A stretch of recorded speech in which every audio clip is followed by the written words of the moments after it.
Hello friends. हम लोग आबकारी आरक्षक के लिए एक PYQ सीरीज स्टार्ट करने वाले हैं और उसी सीरीज में आज ये पहला वीडियो होने वाला है। भारतीय इतिहास से आज हम लोग ये प्रीवियस ईयर क्वेश्चन के सीरीज में पाषाण काल और सिंधु घाटी सभ्यता, ये दो टॉपिक को कवर करेंगे। अगर आप लोग बोलेंगे तो मैं ये वीडियो लाइव भी ले आऊंगा नेक्स्ट सीरीज से। जो नेक्स्ट वीडियो होगा हमारा लाइव होगा। ओके, तो आप लोग को अगर लाइव चाहिए तो कमेंट करिएगा। इस वीडियो को देखने के बाद आपको एक चीज ये क्लियर हो जाएगा कि क्वेश्चन किस पैटर्न में आ रहे हैं, किस लेवल के क्वेश्चन आ सकते हैं। ठीक है, अगर आपको आंसर पता होगा तो कमेंट भी करते जाइएगा। ये फर्स्ट क्वेश्चन है। अब सबसे पहले हम बात कर लें कि पाषाण काल क्या होता है। पाषाण काल, इसको इंग्लिश में स्टोन एज कहते हैं। स्टोन एज मतलब इतिहास का वो काल जब मनुष्य का जो दिनचर्या है वो मोस्टली डिपेंड होता था पत्थरों पे। पाषाण मतलब पत्थरों पे, पत्थरों के औजार बनाते थे। ठीक है, उसी औजार से पशुओं का शिकार करते थे, खाल छिलना। ठीक है, तो मेनली उनका जो जीवन है वो पत्थरों पे डिपेंड था। उस समय खेती स्टार्ट नहीं हुआ था। ओके, वो पत्थरों की गुफाओं में रहते थे। मतलब जो गुफा पहाड़ है, पहाड़ को तोड़ फोड़ के उसमें गुफा बनाते थे। तो सब मेनली जो उनका जो जीवन का कार्यकाल है या उनका जीवन है वो किस पे डिपेंड था? पत्थरों पे। इसलिए इसको पाषाण काल बोल देते हैं। ठीक है, अब ये जो पाषाण काल है ना वो भी 3 पार्ट में डिवाइड हुआ, इसको हम आगे देखेंगे। हमारा पहला क्वेश्चन है कि उल्लिखित उत्खनित उत्खनित प्रमाणों के अनुसार पशुपालन का आरंभ हुआ है निम्न में से कौन से काल में? निचले पूर्व पाषाण काल, मध्य पूर्व पाषाण काल, ऊपरी पाषाण काल या मध्य पाषाण काल? अगर आपको आंसर पता है तो कमेंट करिएगा कि कौन से पाषाण काल में पशुपालन का प्रारंभ हुआ है। ये आया हुआ प्रश्न है, ध्यान से देखिएगा। इसका सही उत्तर है मध्य पाषाण काल में। मध्य पाषाण काल में अपने को यह पता चला कि पशुपालन यहां से क्या हुआ है? स्टार्ट हुआ है। मध्य पाषाण काल के अंतिम चरण में पशुपालन के साक्ष्य प्राप्त होने लगते हैं। ऐसे पशुपालन के साक्ष्य भारत में आदमगढ़, ये सब नाम भी आपको याद रखना, ये प्रश्न बनते हैं। आदमगढ़ मध्य प्रदेश में है, बागोर ये भीलवाड़ा राजस्थान में। ये बागोर तो याद रखिएगा, ये बागोर ये बहुत इंपॉर्टेंट है, आगे हम लोग देखेंगे भी। यहां से पशुपालन के साक्ष्य अपने को क्या हुए हैं? प्राप्त हुए हैं। हमारा आबकारी आरक्षक का टेस्ट सीरीज भी स्टार्ट हो रहा है 26 मई से। जिनको भी जानकारी चाहिए वो व्हाट्सएप करिएगा। अगला प्रश्न है, एक ही कब्र से 3 मानव के कंकाल निकले हैं, कहां से? मतलब एक कब्र से 3 मानव के कंकाल इनमें से कौन से स्थान से प्राप्त हुए हैं? तो उसका सही आंसर है दमदमा। तो इसको एक ट्रिक से याद रखिए, दम दमा, दम घुटना, दम घुट गया 3 लोगों का। ठीक है, ऐसे याद रखिए, दम घुट गया 3 लोगों का। तो एक ही कब्र से 3 लोगों का क्या मिला है? मानव कंकाल मिले हैं दमदमा से। इसको ऐसे याद रख लीजिए। उत्तर प्रदेश में स्थित सराय नाहर राय, ठीक, महदहा तथा दमदमा का उत्खनन हुआ। ये तीनों जगह जो है सराय नाहर, महदहा और दमदमा, ये तीनों यूपी में है। दमदमा से अपने को क्या प्राप्त हुआ है? एक ही कब्र में 3 मानव कंकाल। इसको बस आप याद रखिए। अगला प्रश्न है, खाद्यान्न की कृषि सर्वप्रथम प्रारंभ हुई थी नवपाषाण काल में, मध्य पाषाण काल में, पूरा पाषाण काल में या प्रोटो ऐतिहासिक काल में? खाद्यान्न की कृषि मतलब जो हम खाना खाते हैं, खाद्यान्न, धान हो गया, जौ हो गया, गेहूं हो गया, इनकी कृषि सर्वप्रथम किस युग में प्रारंभ हुई थी? तो सबसे पहले नवपाषाण काल में। ओके, इसको याद रखिएगा, खाद्यान्नों का उत्पादन सर्वप्रथम नवपाषाण काल में प्रारंभ हुआ है। यही वह समय है जब मनुष्य कृषि कर्म से परिचित हुआ। ये इंपॉर्टेंट है भाई, इसको याद रख लीजिए, है ना। देखो PYQ सीरीज में क्या हो जाएगा कि क्वेश्चन के पैटर्न आपको क्लियर हो जाएंगे कि इस लेवल की क्वेश्चन आते हैं और अपने को यहां तक पढ़ाई करना है। ठीक है, चलिए आगे देखते हैं। जैसे मैं बता रहा था कि पाषाण काल को हम लोग क्या बोले थे कि जिस समय आदि मानव लोग या जो मानव है उसमें पत्थरों का उपयोग करता था, है ना। तो पाषाण काल उस अवधि को संदर्भित करता है जब पत्थर का उपयोग उपकरण बनाने के लिए किया जाता था। उसी पत्थर से गुफा खोद के मतलब पहाड़ों को खोद के गुफा बना देते थे, है ना। तो वो हो गया पाषाण काल। पाषाण मतलब पत्थर, या फिर इसको इंग्लिश में बोलते हैं स्टोन एज। स्टोन मतलब पत्थर ही होता है। इसको 3 चरण में डिवाइड करते हैं, पूरा पाषाण काल, मध्य पाषाण काल और नव पाषाण काल। ये नव पाषाण काल में कृषि के साक्ष्य मिले हैं, अभी आप लोग देखें यहीं से कृषि प्रारंभ होती है ना। तो 3 पार्ट में इसको डिवाइड किया गया है। चलिए पहला अगला प्रश्न है, भारत में मानव का सर्वप्रथम साक्ष्य कहां मिलता है? मोस्ट इंपॉर्टेंट है, कई बार एग्जाम में बना हुआ है। चलिए आप बताइएगा इसका आंसर। इसका सही आंसर है नर्मदा घाटी। भारत में मानव का सर्वप्रथम साक्ष्य नर्मदा घाटी में अवस्थित हथनौरा, जगह याद रख लीजिएगा, हथनौरा। ये कहां पर है? मध्य प्रदेश में। यहां से प्राप्त हुआ है। ओके, बस इतना याद रख लीजिए, काम चल जाएगा। भारतीय उपमहाद्वीप में कृषि के प्राचीनतम साक्ष्य कहां से प्राप्त हुए हैं? कृषि के, एग्रीकल्चर के एविडेंस, जो सबसे ओल्डेस्ट एविडेंस कहां से प्राप्त हुए हैं? तो इसका सही आंसर है लहुरा देव। लहुरा देव, यहां से कृषि के प्राचीनतम जो अपने को क्या मिले हैं, साक्ष्य या एविडेंस मिले हैं। ठीक है, ये जगह कहां पर है? यूपी में, उत्तर प्रदेश में। ठीक, लहुरा देव याद रखिएगा। आगे देखते हैं, भीमबेटका किसके लिए प्रसिद्ध है? तो पहले मुझे आप ये कमेंट करके बताइए कि भीमबेटका की गुफा किस राज्य में स्थित है। ये एग्जाम में आया हुआ है, व्यापम में, पीएससी में, सब में बना हुआ है। भीमबेटका किस राज्य में स्थित है? पहले ये मुझे कमेंट करके बताइए। अगर आप लोग बोलोगे ना तो मैं ये वीडियो लाइव भी ले जाऊंगा आप लोग के लिए। ओके, चलिए, तो भीमबेटका मेनली प्रसिद्ध है गुफाओं के शैल चित्र के लिए, तो इसे याद रख लीजिएगा, ऑप्शन ए। और भीमबेटका जो है एमपी के रायसेन जिले में स्थित है। ठीक है, ये जिला भी याद रख लेना, क्योंकि ये जिला भी बना हुआ है प्रश्न में कि मध्य प्रदेश के कौन से जिले में, तो रायसेन जिले में। ओके, सो यहाँ पर बेसिकली गुफा है, और बहुत सारे गुफा में क्या है, शैल चित्र है। जो आदि मानव जब उस टाइम पे रहते थे, पाषाण युग में रहते थे, तब वो गुफा में क्या करते थे, विभिन्न प्रकार के पेंटिंग या चित्रकारी करते थे। ठीक, अब तक 700 ये शिलाश्रय की पहचान हो चुकी है। शिलाश्रय का मतलब पत्थरों में आश्रय, मतलब उनका घर। 700 घरों की उनकी पहचान होगी, जिसमें से 500 चित्र पाए गए हैं। ओके, निम्नलिखित में से किस स्थान पर मानव के साथ कुत्ते को दफनाए जाने का साक्ष्य मिला है? ये भी एग्जाम में क्वेश्चन बना हुआ है। तो ये है बुर्ज होम। बुर्ज होम, ओके, इसको ऐसे याद रखिए, होम। होम जनरली क्या हम लोग देखे होंगे आप लोग शहरों में, कि शहरों में, गांव में तो बहुत सारे जानवरों को पाला जाता है। गाय हो गया, बिल्ली हो गया, कुत्ते हो गए, है ना, बहुत सारे जानवरों को पालते हैं। लेकिन शहरों में आप लोग देखोगे तो होम में मेनली अधिकतर शहर में कुत्ते को ही पाला जाता है। तो बुर्ज होम ऐसा करके इसको एज अ ट्रिक के फॉर्म में याद रखिए। ठीक, बुर्ज होम, कुत्ते के क्या है, मानव के साथ कुत्ते को दफनाए जाने के साक्ष्य मिले हैं यहां से। बस तो याद रख लो, काम चल जाएगा। अभी इस तरह के क्वेश्चन आप, मोस्ट इंपॉर्टेंट है, इसे क्वेश्चन आते हैं मिलाने वाला, कि इसको इससे मिला दो, इससे मिला दो, फिर यहाँ पर ऑप्शन से आप बना लो। ओके, तो पूरा पाषाण काल के साक्ष्य कौन से हैं? मध्य पाषाण काल के साक्ष्य, नव पाषाण काल के साक्ष्य और ताम्र पाषाण काल के साक्ष्य। अब इसको मिलाते हैं। ठीक है, तो चलिए, इसका जो सही आंसर है पूरा पाषाण काल की जो है सोन घाटी या सोहन घाटी। याद रखिएगा, एग्जाम में आया हुआ है, ये छत्तीसगढ़ में ही बना हुआ है, सीजीपीएससी का ही क्वेश्चन है 2022 का, इसलिए इंपॉर्टेंट है। मध्य पाषाण काल भीमबेटका की गुफा, नव पाषाण काल बुर्ज होम। बुर्ज होम से अपने को क्या मिला है बताइएगा कमेंट करके, बुर्ज होम से अभी पढ़े हम लोग। और ताम्र पाषाण, जो ताम्र पाषाण काल है वो बनास घाटी संबंध है। ठीक है, ये सब साक्ष्य है, मतलब विभिन्न जो काल है और ये जो जगह है उनको अपने को मैच करना था। ठीक, अगला प्रश्न है, भारतीय पुरातत्व सर्वेक्षण निम्नलिखित विभागों या मंत्रालयों में से किससे संलग्न है? भारतीय पुरातत्व सर्वेक्षण, ठीक, ये कौन से डिपार्टमेंट या मिनिस्ट्री से अटैच्ड है या जुड़ा हुआ है? तो भारतीय पुरातत्व सर्वेक्षण जो है वो संस्कृति मंत्रालय और विभाग दोनों से ये जुड़ा हुआ है, याद रखिएगा। आर्कियोलॉजिकल सर्वे ऑफ इंडिया, ये मोस्ट इंपॉर्टेंट है। आर्कियोलॉजिकल सर्वे ऑफ इंडिया की हिस्ट्री के सर्वे करती है।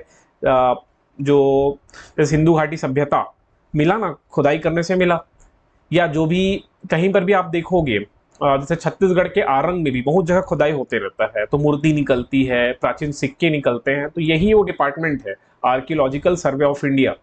यही वो डिपार्टमेंट है जो हिस्ट्री दबे हुए हैं उनको क्या करती है, खोज के निकालती है।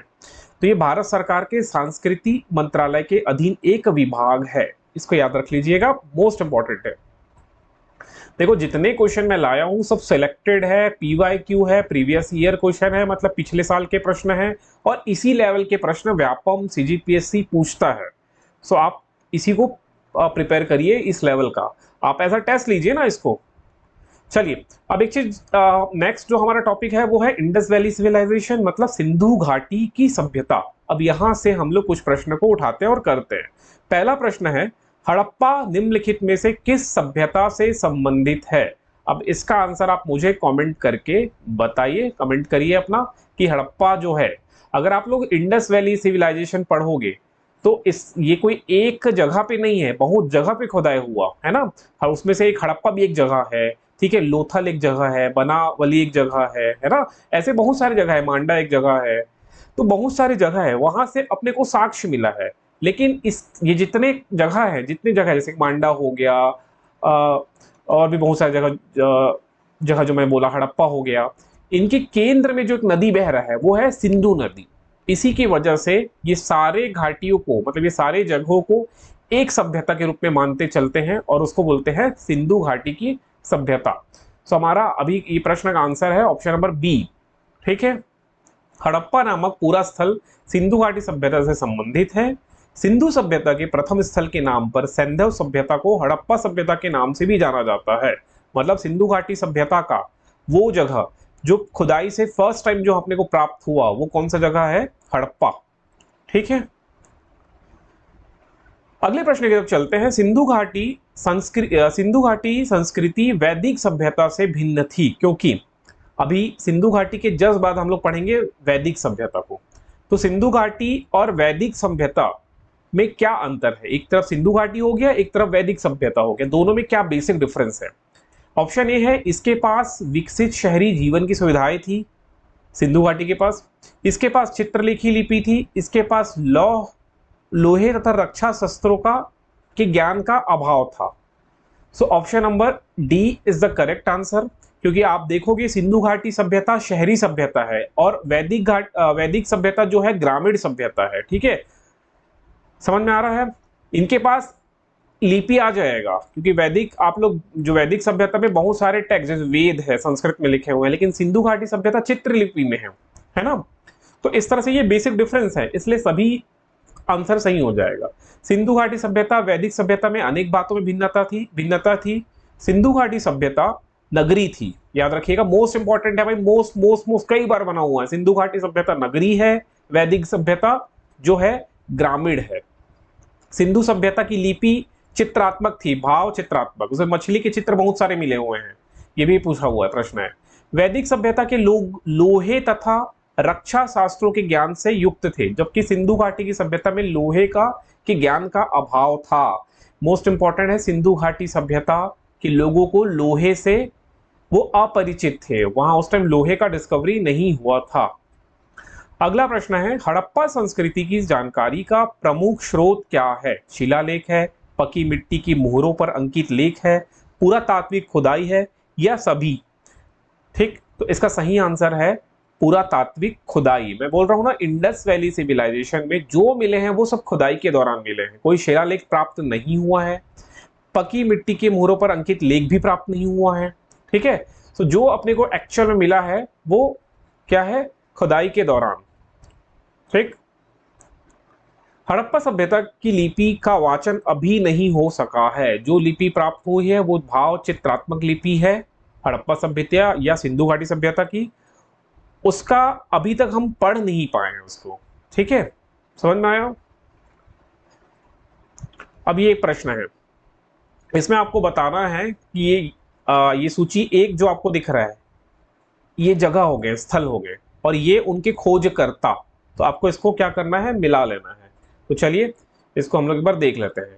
जो हड़प्पा है इसकी खोज दयाराम साहनी द्वारा किया गया, Hastinapur B B Lal, Taxila John Marshall, Kaushambi N G Majumdar, तो ये सब याद रख लीजिएगा, ठीक है। चलिए अगला प्रश्न है, भारत में चांदी की उपलब्धता के प्राचीनतम साक्ष्य मिले हैं, कहां से मिले हैं बताइए? तो भारत में चांदी के उपलब्धता के जो प्राचीनतम जो साक्ष्य अपने को मिले हैं वो कहाँ से मिले हैं? हड़प्पा संस्कृति से। हड़प्पा वासियों को चांदी की जानकारी थी, ठीक है। मोहनजोदड़ो और हड़प्पा के निवासियों के मध्य इसके विधिवत प्रयोग के साक्ष्य मिलते हैं। ये लोग मुख्यतः राजस्थान के जावर और अजमेर के खानों से चांदी प्राप्त करते थे। तो ये ज्योग्राफी का भी प्रश्न हो गया। राजस्थान की जो जावर के माइंस है, खदान है, वहां क्या मिलेगा? चांदी मिलता है, ठीक है। तो इसको भी याद रखिएगा। तो मतलब ये याद रख लीजिए कि सिंधु घाटी सभ्यता के जो लोग हैं उनको चांदी के बारे में क्या था? जानकारी था। ओके, अगला प्रश्न है, हड़प्पा में मिट्टी के बर्तनों पर सामान्यतः किस रंग का उपयोग हुआ था? इंपॉर्टेंट है, आंसर पता है तो कमेंट करके बताइए मुझे, ठीक है। मेनली उन लोग मिट्टी के बर्तन का उपयोग करते थे, तो उस मिट्टी के बर्तन को रंगते भी थे, ठीक है। रंग रोगन अच्छे से करते थे। जैसे हम लोग आज तो हम लोग मिट्टी के बर्तन उपयोग ना के बराबर करते हैं, ठीक है। गांव में भी अब नहीं होता, लेकिन घड़े का प्रचलन अभी भी है। गर्मी के समय उसमें पानी भर के रख लेते हैं, है ना। तो अभी भी आप लोग देखोगे जब घड़ा बेचाते रहता है, रोड के किनारे देखोगे तो उसमें कई तरह से उसको सजाया जाता है। कई स्टोन लगा देते हैं या कलर कर देते हैं, है ना। तो उस टाइम तो मिट्टी के बर्तन का ही प्रचलन था, तो उस टाइम तो और अच्छे से इसको डेकोरेट किया जाता था। तो आपको कलर बताना है तो इसका सही आंसर है लाल रंग। लाल रंग का उपयोग उस टाइम करते थे। और भी जैसे समय बढ़ते जाएगा, इंडस वैली सिविलाइजेशन के बाद हम लोग पढ़ेंगे वैदिक सभ्यता, तो उसमें चिकने मृदभांड का भी प्रयोग अच्छे से चालू हो गया, है ना।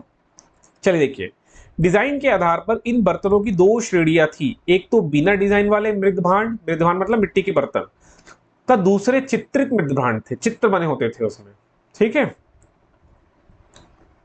अब देखिए, ये भी फिर से एक मैचिट वाला है। सूची जो एक है इसमें प्राचीन स्थल है, जैसे लोथल, कालीबंगा, धौलावीरा, बनावली, ये सब इंडस वैली सिविलाइजेशन से रिलेटेड है, जगह है। मैंने बताया ना, जो केंद्र है, केंद्र में जो नदी बह रही है वो है सिंधु नदी, ठीक है। और अगल बगल पूरे क्या है, ये जगह है। मान लो ये लोथल हो गया, ये कालीबंगा हो गया, ये धौलावीरा हो गया, इस तरह से जगह है। ये मोहनजोदड़ो हो गया, ठीक।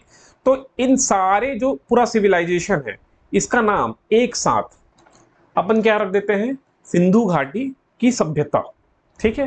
तो ये अलग अलग जगह है, और ये अलग अलग जगह अलग अलग नदी के किनारे भी है। आपको एग्जाम में ये भी पूछता है कि लोथल कौन से नदी के किनारे में है या कालीबंगा कौन से नदी के किनारे है, ये भी पूछा जाता है। ओके, तो चलिए इसको देख लेते हैं। इसका देख लो, एका दो मतलब जो लोथल है, देखिए लोथल से अपने को क्या मिला है? गोदी बाड़ा मिला है। कालीबंगा से जूता हुआ खेत, मतलब खेत जो है वो जुताई होता था उस टाइम, उसके साक्ष्य मिले हैं। धौलावीरा से क्या मिला है? हड़प्पन लिपि के बड़े आकार के 10 चिन्हों वाला एक शिलालेख प्राप्त हुआ है। बनावली से क्या प्राप्त हुआ है? पक्की मिट्टी की बनी हुई हल की प्रतिकृति प्राप्त हुई है, ठीक है। ये सब प्राप्त हुए हैं उन जगह से, खुदाई के दौरान ये सब प्राप्त हुआ है। चलिए, एक इंपॉर्टेंट प्रश्न है, मूर्ति पूजा का आरंभ कब से हुआ? तो मूर्ति पूजा का आरंभ जो है वो मौर्य काल भी नहीं है, बहुत बाद का है। वैदिक काल भी नहीं है, कुषाण काल भी नहीं है। इससे पहले भी मूर्ति पूजा स्टार्ट हो चुकी थी। तो वो है पूर्व आर्य। पूर्व आर्यन मतलब सिंधु घाटी की सभ्यता। मूर्ति पूजा का प्रारंभ पूर्व आर्य काल से माना जाता है। आर्य काल का मतलब क्या होता है? वैदिक सभ्यता, ठीक। लेकिन उसके पहले भी एक सभ्यता थी जिसको बोलते हैं सैंधव सभ्यता या सिंधु घाटी की सभ्यता। यहां से अनेक मूर्ति प्राप्त हुई है, ठीक है। तो ऐसा इसलिए मान सकते हैं कि मूर्ति पूजा का जो आरंभ है वो कौन से काल से? इंडस वैली सिविलाइजेशन, ठीक है, या सिंधु घाटी की सभ्यता से चालू हुआ है। अगला प्रश्न है, अब नदी, जो मैं नदी बोल रहा था ना कि हड़प्पा कौन से नदी के किनारे है, कालीबंगा कौन से नदी के किनारे है, लोथल कौन से नदी के किनारे है, या रोपड़ कौन से नदी के किनारे है, तो ये भी मैच करने के लिए आता है। तो चलिए इसको मैच कर लेते हैं। जो हड़प्पा है वो रावी नदी के किनारे है, ठीक है। तो मैं इसको ऐसे याद कर लिया था कि रवि एक आदमी है जो हड़प लिया था सब चीज को। रवि एक आदमी है जो हड़प लिया था, तो भी याद करिए, लंबे समय तक याद रहेगा, ठीक है। और तो हड़प्पा का क्या हो गया? रावी नदी। कालीबंगा जो है वो घग्गर नदी के पास है, ठीक। लोथल जो है वो भोगवा के पास है, भोगवा नदी, ठीक है। ये सब नदी के नाम हो गए, ठीक है। भोगवा नदी के किनारे है। और रोपड़ जो है वो सतलज नदी के किनारे। ठीक है, तो अपना अपना ट्रिक बना लीजिए, बिना ट्रिक के तो क्या काम नहीं चलेगा। ठीक है, बहुत सारे क्योंकि जगह है, सिंधु घाटी के बहुत सारे जगह है, बहुत सारी नदी है, फिर इनके खोजकर्ता कौन है, फिर इनसे कौन कौन से साक्ष्य प्राप्त हुए हैं, यही तो याद करना है इसमें। ठीक है, चलिए आगे बढ़ते हैं। विशाल स्नानागार किस पुरातत्व स्थल से पाया गया था? विशाल स्नानागार, तो ये मोहनजोदड़ो से पाया गया है विशाल स्नानागार। ठीक है, इसको याद रखिएगा। अगला प्रश्न है, सिंधु सभ्यता के बारे में निम्न में से कौन सा कथन असत्य है? नगरों में नालियों की सुदृढ़ व्यवस्था थी, तो नाली तो थी भाई, सिंधु घाटी सभ्यता नगरी सभ्यता है, तो वहां रोड भी थे, नाली भी थे, और जो मकान है वो एक मंजिला दो मंजिला भी थे। ठीक है, व्यापार और वाणिज्य उन्नत दशा में थी, मातृ देवी की उपासना की जाती थी, तो तीनों सही है, ए भी सही है, बी भी सही है, तीन भी सही है। अपने को असत्य बताना है, असत्य मतलब इनमें से कौन सा गलत है ये अपने को बताना है। तो सिंधु घाटी के जो लोग हैं वो लोहे से अपरिचित थे, बस इतना याद रखिए, लोहे से परिचित नहीं थे, तो यहां पर लिखा है लोहे से वो परिचित थे, तो यही असत्य हो जाएगा ये कथन। ठीक है, ये क्या है? असत्य है। So option D is the correct answer. ठीक है, सिंधु घाटी सभ्यता कांस्य युगीन सभ्यता थी, उन लोगों को किसकी जानकारी थी? कांसे का, कांसा समझते हो ना, कांस्य, वहां के लोगों को कांसा या कांस्य के बारे में जानकारी थी। ठीक है, वो लोहे से परिचित नहीं थे, उनको कांसे के बारे में परिचय था उनको। ठीक है, वो कांसे के चीजों को, मतलब कांसा धातु हो गया तो उसका उपयोग करते थे, एक्चुअल मिश्र धातु है तो उसका उपयोग करते थे वो। अब ये फिर से हड़प्पा सूची एक देखोगे तो हड़प्पा कालीन स्थल है, मांडा हो गया, दैमाबाद हो गया, कालीबंगा हो गया, राखीगढ़ी हो गया। और इस जो जगह सूची जो दो है वो कौन से जगह पे है, स्थिति कौन से राज्य में है, जैसे मांडा कौन से राज्य में है, दैमाबाद कौन से राज्य में है, ये फिर से मैच करने वाला प्रश्न है। तो जो मांडा है वो जम्मू कश्मीर में है, दैमाबाद है वो महाराष्ट्र में है, कालीबंगा है वो राजस्थान में है, ओके, राखीगढ़ी जो है वो हरियाणा में है। तो इस तरह से मैच करने के लिए आता है भाई, इसको थोड़ा अच्छे से करिएगा। एक स्थल है, इससे क्या क्या साक्ष्य है वो याद करिएगा पहला, दूसरा कौन खोज करता है वो याद कर लीजिएगा, तीसरा कौन सी नदी के किनारे है वो याद करिएगा, चौथा उनका कौन से राज्य में वो पाया जा रहा है वो याद कर लीजिएगा। ठीक है, और कौन कौन से वो स्थल है जो भारत में नहीं है, पाकिस्तान में है, वो भी याद रख लीजिएगा। ठीक है, मांडा जम्मू कश्मीर में, दैमाबाद महाराष्ट्र में, कालीबंगा राजस्थान में और राखीगढ़ी हरियाणा में, इसको याद रखिएगा। अगला प्रश्न देखिए, वह हड़प्पी नगर जिसका प्रतिनिधित्व लोथल का पुरातत्व स्थल करता है। ठीक है, वो कौन सा हड़प्पा का जो जगह है लोथल, आपसे पूछा जा रहा है कि जो लोथल है वो कौन से नदी के किनारे पर स्थित है, सिंपल सा प्रश्न है। लोथल, ये मैं बताया था, लोथल कौन सी नदी के किनारे पे है, तो मैं इसको ऐसे याद किया था, लोभो, लोभो, लो से लोथल, भो से भोगवा। ठीक है, मैं ऐसे याद किया था, आप भी देख लीजिए। और लोथल गुजरात में है, ठीक है, भोगवा नदी के किनारे है, और ये बंदरगाह भी है, याद रखना, पत्तन नगर। एग्जाम में प्रश्न बनता है निम्न में से कौन सा जगह या कौन सा स्थान सिंधु का सिंधु घाटी या सिंधु कालीन बंदरगाह सिटी है या पत्तन सिटी है या पत्तन नगर है, ये प्रश्न बनता है, तो याद रखिएगा लोथल, ये प्रश्न ही बन गया। निम्नलिखित में से कौन सा एक जगह है जो हड़प्पा कालीन एक बंदरगाह है, तो सही आंसर क्या हो जाएगा? लोथल। ठीक है, इसका भी लिस्ट बना लीजिएगा कौन कौन सा जगह बंदरगाह का है। सिंधु घाटी के लोग पूजा करते थे, किसकी पूजा करते थे? पशुपति की, ब्रह्मा की, इंद्र और वरुण की, विष्णु की। तो वही लोग ना पशुपति शिव की पूजा करते थे, जो पशुपतिनाथ बोलते हैं ना, जिसका प्राचीन मंदिर नेपाल में है, तो पशुपतिनाथ या शिव की पूजा करते थे सिंधु घाटी के लोग। ठीक है, अगला प्रश्न देखिए, ये छत्तीसगढ़ पीएससी 2003 का प्रश्न है। सिंधु घाटी सभ्यता की को खोज निकालने में कौन दो भारतीयों का नाम जुड़ा हुआ है? ठीक है, तो उनका नाम है राखल दास बनर्जी और दयाराम साहनी, याद कर लीजिएगा। 1921 में दयाराम साहनी ने हड़प्पा का बृहद स्तर पर उत्खनन मतलब खुदाई प्रारंभ करवाया। ओके, 1926-27 से 33-34 तक माधव स्वरूप वत्स हड़प्पा के उत्खनन से संबंधित रहे। मोहनजोदड़ो की खोज सर्वप्रथम 1922 में राखल दास बनर्जी ने की। ठीक है, तो ये सब थोड़ा नाम देख लीजिएगा, इंपॉर्टेंट है, एग्जाम में प्रश्न बनते हैं। अगला प्रश्न भी छत्तीसगढ़ पीएससी का है। हड़प्पा कालीन स्थलों में अभी तक किस धातु की प्राप्ति नहीं हुई है? कई बार आप लोग देखिए लोहा, आई थिंक लोहा इस करेक्ट आंसर होगा, है ना। हड़प्पा सभ्यता एक कांस्य युगीन सभ्यता है, ये इंपॉर्टेंट है, इसको याद रखिएगा। यहां से तांबा, कांसा, स्वर्ण, चांदी धातुएं प्राप्त हुई है, परंतु अभी तक लोहा प्राप्त नहीं हुआ है। हो सकता है फ्यूचर में लोहा मिल जाए, ठीक है, लेकिन अभी तक लोहे की प्राप्ति नहीं हुई है, ठीक है। भारत में लौह युग का प्रारंभ उत्तर वैदिक काल में लगभग 1000 ईसा पूर्व से माना जाता है। निम्न में से कौन सा स्थल घग्गर और उसकी सहायक नदियों घाटी में स्थित है? ठीक है, तो इसका सही आंसर है बनावली। तो एग्जाम में बन सकता है कि बनावली कौन से नदी के किनारे है, तो वो घग्गर। कौन सी नदी? घग्गर, ठीक है, घग्गर नदी के किनारे स्थित है। सर्वप्रथम मानव ने निम्न धातु का प्रयोग किया, इनमें से कौन से धातु का प्रयोग मानव द्वारा किया गया? तो वो है तांबा। इसको भी याद रख लीजिएगा, इंपॉर्टेंट है। तांबा वो धातु है जिसका प्रयोग मानव ने सर्वप्रथम किया। अगला प्रश्न है, ये भी छत्तीसगढ़ पीएससी का प्रीवियस ईयर क्वेश्चन 2015 का। निम्नलिखित में से कौन सा स्थल में 3 नगरों के अवशेष प्राप्त हुए हैं? ऐसा कौन सा जगह है जहां पर 3 नगर, एक साथ 3 नगर के अवशेष प्राप्त हुए हैं? तो वो है धौलावीरा। धौलावीरा 3 भाग थे, एक भाग में किला, मध्य भाग में नगर और निचला भाग में निचला नगर था, ठीक है। तो 3 नगर एक साथ मिला है धौलावीरा में, ठीक है। अगला प्रश्न देखते हैं, निम्न स्थानों पर किस एक स्थान पर सिंधु घाटी सभ्यता से संबंध विख्यात वृषभ मुद्रा प्राप्त हुई थी?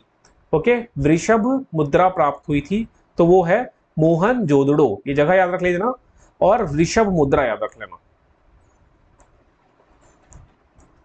तो इसी प्रकार से हमारा जो ये PYQ सीरीज स्टार्ट हुआ है, ये चलते रहेगा। अगर आप लोग सपोर्ट करते हो, अगर वीडियो अच्छा लगा तो लाइक करिएगा, कोई डाउट है तो कमेंट करिएगा। अगर लाइव क्लास चाहिए तो हम लाइव इसको ला सकते हैं, ठीक है, आप कमेंट करके बताइएगा। और अगर आप लोग को टेस्ट सीरीज ज्वाइन करना है आबकारी आरक्षक का, तो मुझे व्हाट्सएप करिएगा। ऑलरेडी बहुत सारे स्टूडेंट ने रजिस्ट्रेशन कर लिया है। अगर आपको भी ये टेस्ट सीरीज चाहिए, इसका जो एक बार शुल्क आपको पे करना है, 1 टाइम पे करना है, वो है 299 रुपीज। ओके, चलिए, जिनको चाहिए वो कमेंट करिएगा, फिर मिलते हैं नेक्स्ट वीडियो में।